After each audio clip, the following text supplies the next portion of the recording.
Hello and welcome to My Life in Spain. My name's Mark and today we're going to talk about why you shouldn't ship your car to Spain from the USA, and if you do decide to do it, how to go about it. First, let me get a glass of mineral water.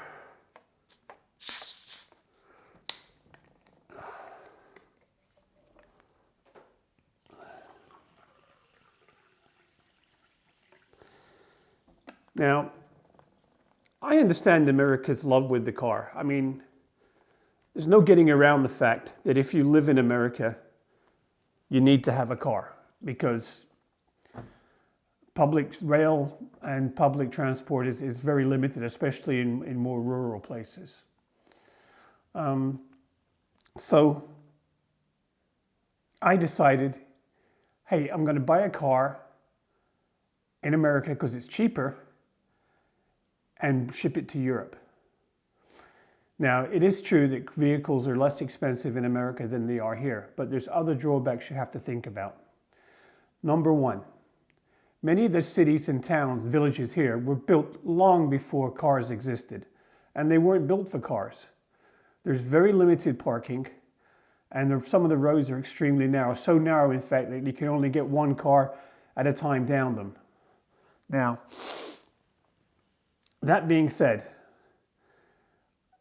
Americans love SUVs and pickup trucks. They're just going to be too big for Spain. Unless you're living in the countryside and you're going to do your shopping in these places like Carrefour or these big supermarkets that are on the outside of town, this kind of vehicle is not suited for Spain. Anyway, I'll tell you my story, and then you can maybe think about it. Also, don't forget that the price of gasoline here is probably 3 times more than what you're paying in the USA. So these gas guzzling trucks and SUVs, they're going to cost you a fortune here. Okay, so I bought a Honda Fit, a little tiny car that I knew would fit in Europe perfectly, and because there was already a car in Europe that was the same, called the Honda Jazz. So I start looking for how to ship it to Europe. I contact several people, and then eventually I settled on a roll-on, roll-off ferry from the port of Newark in New Jersey. Now, I drive up to Newark, I fill out all the paperwork, and then you've got to go about 3 miles to the US Customs to get everything signed. Fortunately, I had a friend with me with his car. He followed me up. And so we could get there and get all the paperwork done and then get back. Once everything was done, we left the car. Also, you have to leave the car with like no fuel in it. And it's not expensive. You'll be surprised. Roll-on, roll-off ferry is not expensive. So I'm shipping my car from Newark to Antwerp in Belgium. That was like one of the quickest routes and one of the cheapest routes. From there, I'm going to drive it down to Spain. So all the paperwork's done. The car's been left. The keys have been handed over. And I go back home to where I live in New Jersey. 7 days later, I fly to Brussels. I can't remember if I flew from Philadelphia or Newark. I can't remember. But I fly to Brussels, and from Brussels I get a bus from the airport to Antwerp. Once in Antwerp, I find the receiving shipping office. I go there, pay them, and one of their employees drives with me about 30 miles to the port of Antwerp. Now in the port of Antwerp, we fill out more paperwork, go to the Belgian customs, get everything signed. The employee from the shipping company stayed with me, helped me do all this, by the way. And then I get the keys to the car. Now, by this time, it's been a long day. I've flown from America to Belgium. I've got the bus to Antwerp. I spent all afternoon pretty much sorting this out at the port, and I'm tired. So I hit the highway, and I decide to stay overnight just off the highway in Ghent. Now, my plan was, it's probably like 5 o'clock in the afternoon now, so I went to bed early. My plan was to wake up really early in the morning so that I could, when I say early in the morning, I mean like 1 o'clock, so I could miss the heavy traffic around the Périphérique in Paris. If you've ever driven on the Périphérique in Paris, you know exactly what I'm talking about. It's a nightmare. Anyway, so I probably hit the Peripherik about 4 o'clock in the morning, and it was busy then. But thank goodness for GPS, because otherwise I really would have been lost. So I carry on through France.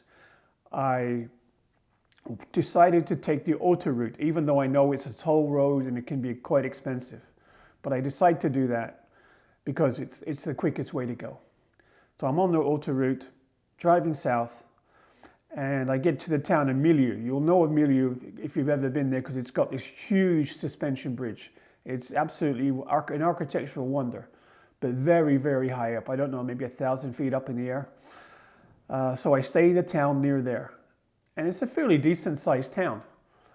And I decide I'm going to go out, have a couple of beers and something to eat. At 9 o'clock, everything was shut. The place was closed.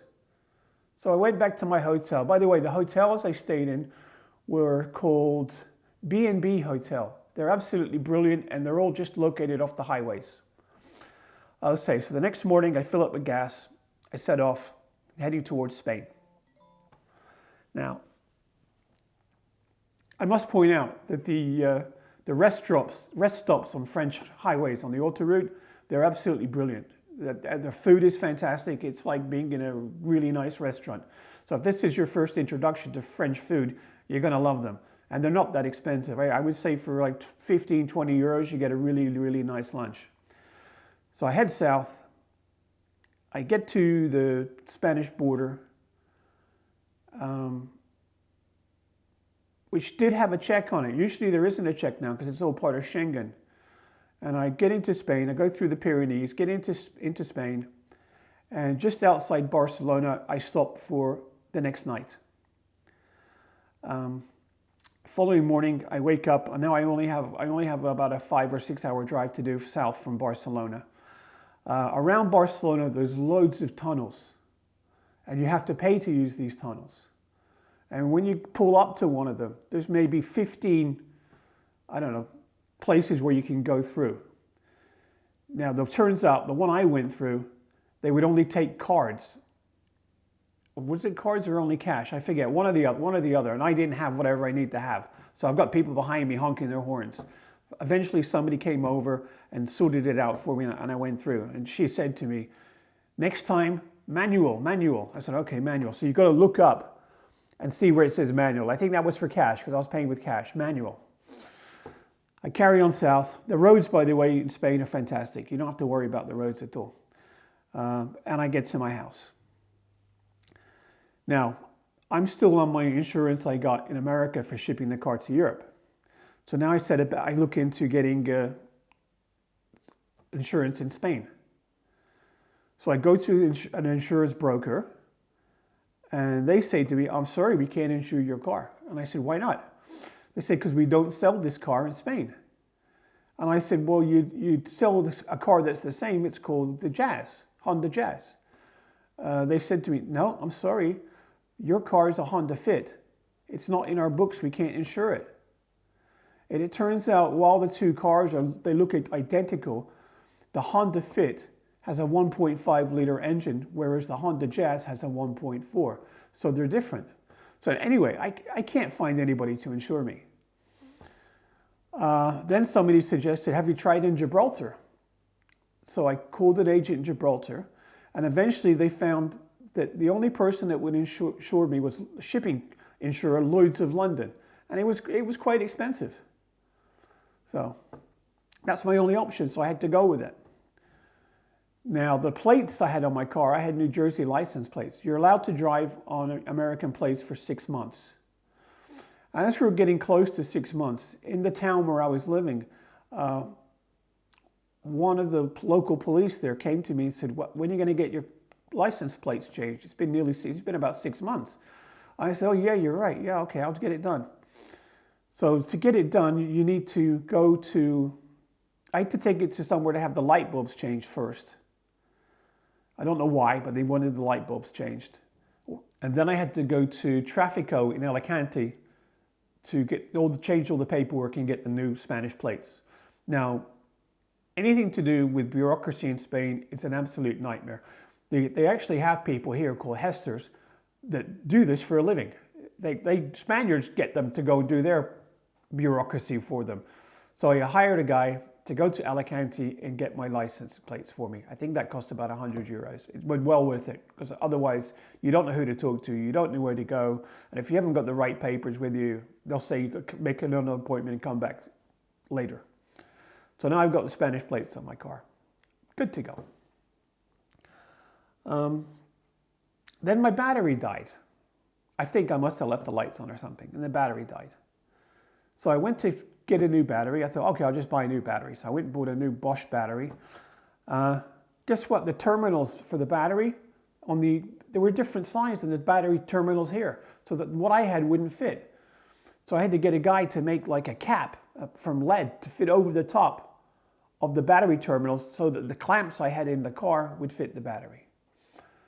Anyway, to cut a long story short, we had a car. Every day was a problem trying to find somewhere to park. Once you found a good parking spot, you wanted to leave the car there because you didn't want to move it, because then you'd have to find another parking spot. Sometimes it could be blocks away from where I live, where I had to park the car. In the end, we never used it. We'd walk, or we'd get the bus, or the car became a liability. And like I say, unless you live in the countryside, you don't need a car here. You really don't. So we sold it. We said, you know what, let's get rid of it. And to be honest with you, I feel like it was a good thing. I don't have to worry about the insurance. I don't have to pay any road tax. I don't have to worry about parking anymore. It really is better not to have a car. I shop locally. You don't go to the supermarket once a week. You shop daily, pretty much here, once or every day or every 2 days. It's just a different way of life. You don't need to have a car if you live in a town or a city, just so you know. And I know I'm going to get lots of complaints about this, because Americans love their cars, and you need a car, so I get it. But you don't need a car in Spain. If you can get anywhere by bus, train, or tram. I can get from my house to the airport by bus, no problem.